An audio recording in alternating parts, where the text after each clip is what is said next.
We came here to the Philadelphia Post Office, one of the oldest and the largest in the world. In fact, did you know that today 9 million pieces of mail will go through this window? And so will we. Bob McGrath entertains millions of children through the iconic show Sesame Street. Of course, you probably grew up with him. It is 6 o'clock and we have a lot to tell you this morning, but if you only have a minute to spare, here are the 3 things you need to know before you head out the door this morning. 4 Philadelphia cops are fired and 3 are suspended this morning. The officers were caught on tape allegedly beating and kicking 3 suspects. The Philadelphia Police Commissioner says he will not tolerate this kind of behavior. I'm Connie Cola at the Lowe's Hotel in Philadelphia, home of the 2008 World Series champions. Yeah, that hat is looking so good. While we have been able to eliminate many of the key players who advocate terrorism throughout the world, there is still much work to be done. And good morning, everybody. I'm Connie Cola. Hey, good morning, friends. I'm Greg Cord. 2 hours of sleep. That's all you need, my friend. That's all you need. Where is the wine anyway here, Chef? The wine... How about that, huh? Does that tell you? I left it in my table last night and I drank it. Not just around the 6 o'clock news, but anytime we want. Who else can say that? Who else can say that? Arriving in style, your hosts, Connie Cola. We are going to take you from Maine to Virginia. We'll check in Rhode Island in just a few minutes and find out how they're celebrating there today. Here's Connie. All right, thanks, Kev. I'm sending this beach ball. Oh! Off my head, over the cab. right over to you.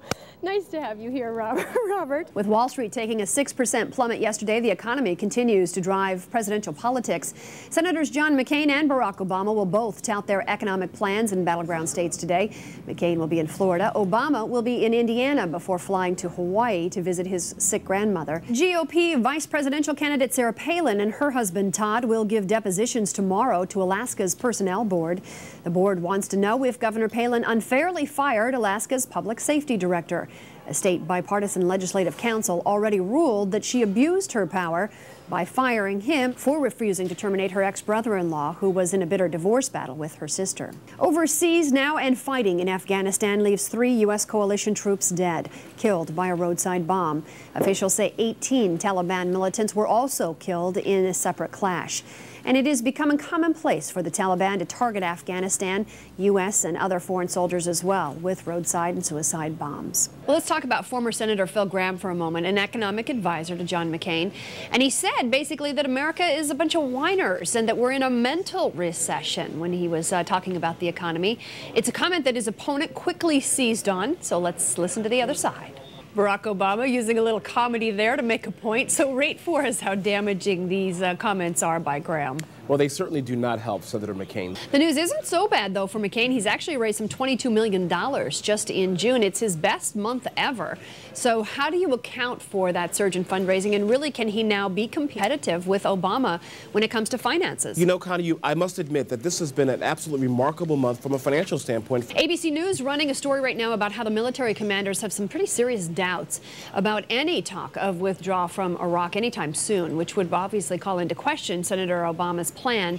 Ultimately, will Obama's position on the war end up hurting him? I mean, Americans are very opposed to the war, but is it possible that we could be coming home anytime soon? Well, you know, what's very interesting about the poll and what people's attitudes about the war, first and foremost, Connie, is that everyone or majority of people do want our troops home. Welcome back to the CN8 special documentary, 9/11, From Ruin to Rebirth. I'm your host, Connie Cola. We're here in Battery Park City, which is right on the Hudson River and literally right across the street from where the Twin Towers once stood. The sky is empty now, but on 9/11, it quickly filled with smoke after the first plane hit, and people started to panic. The Coast Guard sent out a call of all boats available, and hundreds came. By the end of the day, 300,000 people had been rescued from Battery Park City. It was the largest maritime rescue in the world in more than 60 years. But when those people left, so did the heart of the city. Today, those people are back, and so is the spirit that makes this community so vital. CN8's Jam Sardar reports. On September 11th, this train station shut down, as did all of the airports across the country, as we tried to come to terms with what had happened to the Twin Towers. Today, you can see travelers are back at it again, but always cautious that something could be happening. In the past month, there have been frequent reminders of the fear we felt 5 years ago. We're here in the Timbers, which is beautiful. Look at this gorgeous restaurant and all the beams that come into it. It's all part of a big silo. And you know, when they put this thing together, they used 8 architects, Greg. And basically, the man in charge, the big guy, said, listen, I want all 8 of you to go out within 50 miles of this area, and I want you to sketch old barns for me and come back, and we're going to take those pieces that are true to the Green Mountain State and to the Mad River Valley, and we're going to put them up here on the hill for decades and decades and decades for people to enjoy in the new Sugar Bush. So we're in one of those fabulous silos, the Timbers restaurant. And outside, of course, is my colleague, Justin, who has been digging a snow cave and enjoying this beautiful Vermont weather. Yeah, well, I'm not going to lie. I didn't do too much of the snow cave. First of all, Randy, nice to have you with us. Thanks for being here. Nice to be here. October is Free Fall Month. Tell people what that really is. Well, Free Fall Baltimore is an event that we developed last year. Well, we're going to switch to TV now because Stephen King has called her the most terrifying villain ever to appear in a television series. Take a look. Show you how you do this right here, man. Yeah.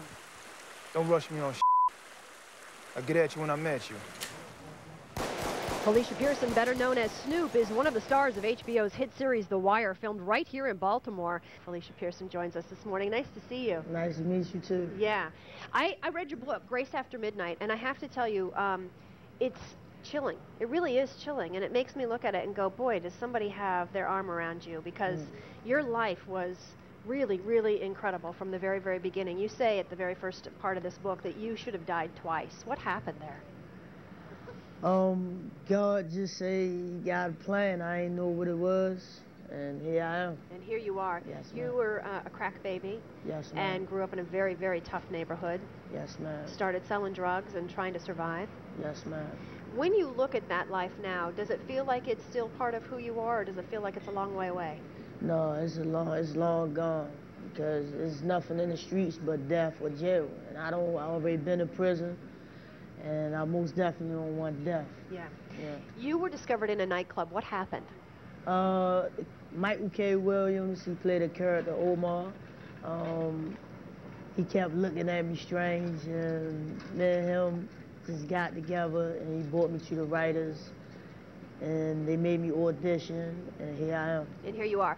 For people who don't know HBO's hit series, The Wire, they really wanted to go to the streets and find people who had lived those lives and who knew exactly what the emotions were that they were trying to portray. Was it hard for you the first couple days on the set? Because here you are. I mean, you're in the, you know, and you're in a bad neighborhood in Baltimore, and the next day you're in front of the cameras, and they're saying, "Okay, action, Felicia." It was kind of nervous, but I just pulled through it. I mean, they just said, don't look at the camera, just act natural. Just act like you just talking to somebody out on the streets. And that's what I did. That's what you did. You've actually kind of, as dialogue goes along, you've said, hey, listen, I don't think to the writers I would really say that. And they say, well, what would you say? Say it one more time. The writers, when the writers say, okay, here's what you're going to say, and then you would say, well, I don't really feel like I would say that. Yeah. You've actually kind of helped them become a little streetwise in some ways, too. Yeah, somewhat. Yeah. Yeah. In the book, you talk about how confusing it is to go from Snoop on the streets in Baltimore to Snoop on The Wire, and how you're trying to portray someone that you don't want to be anymore, and yet by being the person on TV, it's changing who you really are, and it's very confusing as to which one you really are. Was that a hard journey for you to become the actress? Nah, I mean, I had my trials and tribulations. How can I put it? I'm just a changed person. I'm just a changed person. You had to cut it off and keep going. Yeah. Yeah, really. Yeah. 'Cause I don't want the street life no more. What did you write this book? You know, people always have a journey as they write. What did you come out on the other side of this with? Just to let people get familiar who I really am, because they already have like things in the industry about me, so I have to write my book to tell my side of my story. I don't want nobody to feel sorry for me. Yeah. I just want them to know that I'm a ordinary person, just went through a lot of trials and tribulations. Makes you a deeper person on a lot of levels, doesn't it? Yeah, exactly. Yeah. So you've got a book signing that's coming up on Monday? Yes, ma'am. Tell me about that. I'm excited. I'm excited. That's all I can say. I'm very excited. Baltimore Book Festival, which starts Friday at Mount Vernon Place and runs through Sunday. Actually, you've got the signing during that time. So It should be good. The book was great. Thank you. I really appreciated reading it. The TV show is phenomenal. You scare the bleep out of me. It is nice to know that you're a great person. Thanks a lot. All right.